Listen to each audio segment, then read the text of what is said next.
Sri Sai Satcharita, Chapter 11. There are two aspects of God or Brahma. One, the unmanifested Nirgun, and two, the manifested Sagun.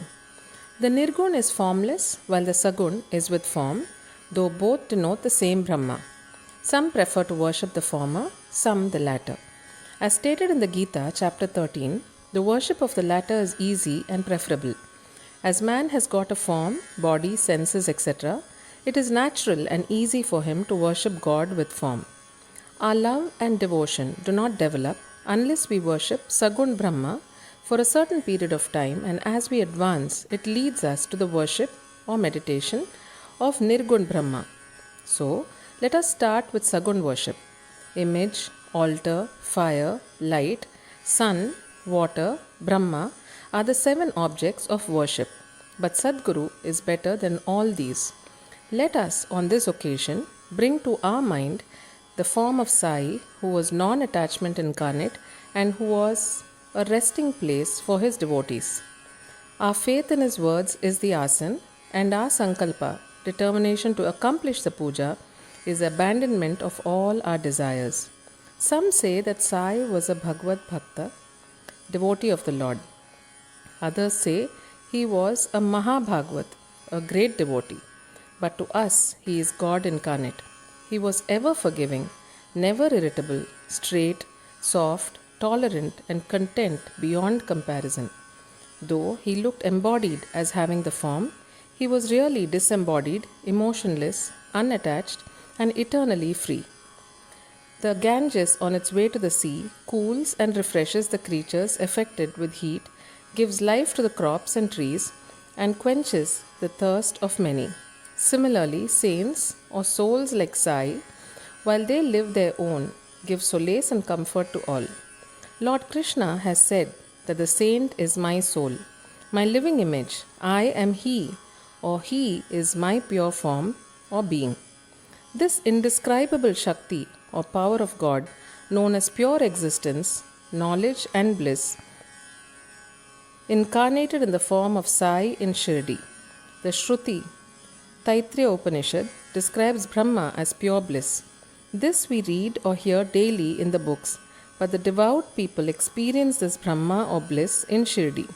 Baba, the support of all, required no prop or asan from anybody. He always used a piece of sackcloth for his seat, which was covered with a small mattress by his bhaktas and had a bolster placed by them, rest as his back. Baba respected the feelings of his devotees and allowed them to worship him as they liked. Some waved chamar or fans before him, some played on musical instruments, some washed his hands and feet, some others applied scent and chandan, some gave betel nut with leaves, and some others offered naivedya. Though he looked like living in Shirdi, he was present everywhere. This all-pervasiveness of his was daily experienced by his devotees. Our humble prostration to this all-pervasive Sadguru. One Dr. Pandit, a friend of Tatya Sahib Nulkar, once came to Shirdi for Baba's darshan. After saluting Baba, he sat in the masjid for some time. Baba asked him to go to Dada Bhatt Kedkar. He went to Dada Bhatt, by whom he was well received.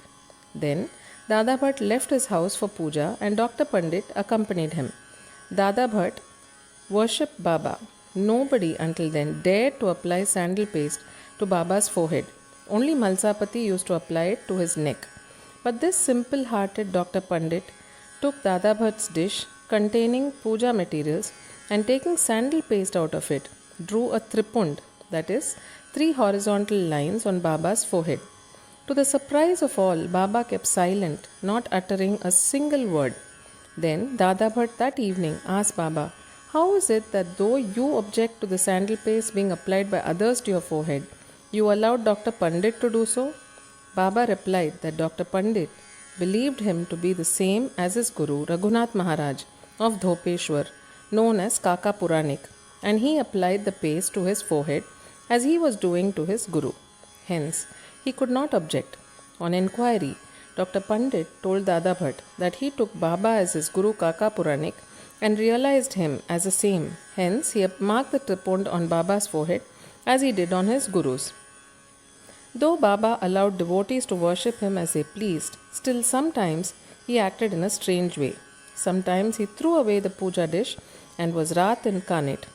Then who could approach him? Sometimes he scolded the devotees, at times he looked softer than wax, a statue of peace and forgiveness. Though he seemed to shake with anger and his red eyes rolled round, still he was internally an ocean of affection and motherly love. He would call out his devotees and say that he never knew when he was ever angry with them. If it was possible that mothers could kick their children and the sea turn back the river, he too would neglect the devotees' welfare. That he, the slave of his devotees, always stood by them and responded to them whenever they called upon him, and that he always longed for their love. There was no knowing as to when Baba would accept a devotee. That depended on his will. Siddiq Falke's story is to the point. One Mohammedan gentleman by name Siddiq Falke of Kalyan, after making pilgrimage to Makkah and Medina, came to Shirdi.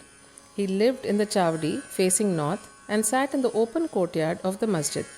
For 9 months, Baba ignored him and did not allow him to step into the masjid. Falke felt disconsolate and did not know what to do.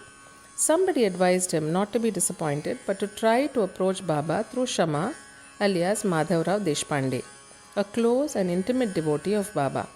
He told him that as they approached the Lord Shiva through his servant and devotee Nandi, so should Baba be approached through Shama. Falke liked the idea and implored Shama to intercede for him. Shama agreed and on a convenient occasion spoke to Baba about him thus: Baba, why don't you allow the old Haji to step into the masjid while so many persons freely come and go after taking your darshan? Why not bless him once? Baba replied, Shama, you are immature to understand things. If the fakir, Allah, does not allow, what can I do? Without his grace, who will climb into the masjid? Well, go to him and ask him whether he will come to the narrow footpath near Barvi well. Shama went and returned with an affirmative answer. Again, Baba said to Shama, ask him whether he is willing to pay me the sum of rupees 40,000 in 4 installments. Shama went and returned with the answer that he was willing to pay even 40 lakhs. Again, Baba said to Shama, we are going to cut a goat in the masjid, so ask him whether he would like to have its meat haunch or testicles of the goat. Shama returned with the answer that the Haji would be happy to receive a small crumb from Baba's kolamba or mud pot. Hearing this, Baba got excited and with his hands threw away the earthen jars and kolamba and straightway advanced to the Haji and lifting his kafni up in arms said, why do you brag and pose yourself as an old Haji? Do you read Quran like this? You are proud of your pilgrimage to Makkah, but you do not know me? Being thus scolded, the Haji was confounded. Baba then went back to the masjid, purchased a basket of mangoes and sent them to the Haji. Then again Baba went to the Haji and taking out rupees 55 from his pocket, gave them in Haji's hand. Thenceforth Baba loved the Haji, invited him for meals, and the Haji thereafter came into the masjid whenever he liked. Baba gave him at times some rupees and thus the Haji was enrolled in Baba's darbar. We shall close this chapter after describing 2 incidents showing Baba's control over the elements. 1. Once at evening time, there was a terrible storm at Shirdi. The sky was overcast with thick black clouds. Winds began to blow with great force. Clouds roared and lightning began to flash, and rain started pouring in torrents. In a short time, the whole place was flooded with water. All creatures, birds, beasts, and men got terribly frightened, and they all flocked to the masjid for shelter. There are many local deities in Shirdi, but none of them came to their rescue. So they all prayed to Baba, their God, who was fond of their devotion, to intercede and quell the storm. Baba was much moved. He came out and standing at the edge of the masjid, addressed the storm in a loud and thunderous voice.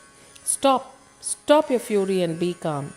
In a few minutes the rain subsided, the wind ceased to blow, and the storm came to a stop. Then the moon rose in the sky, and people went back home well pleased.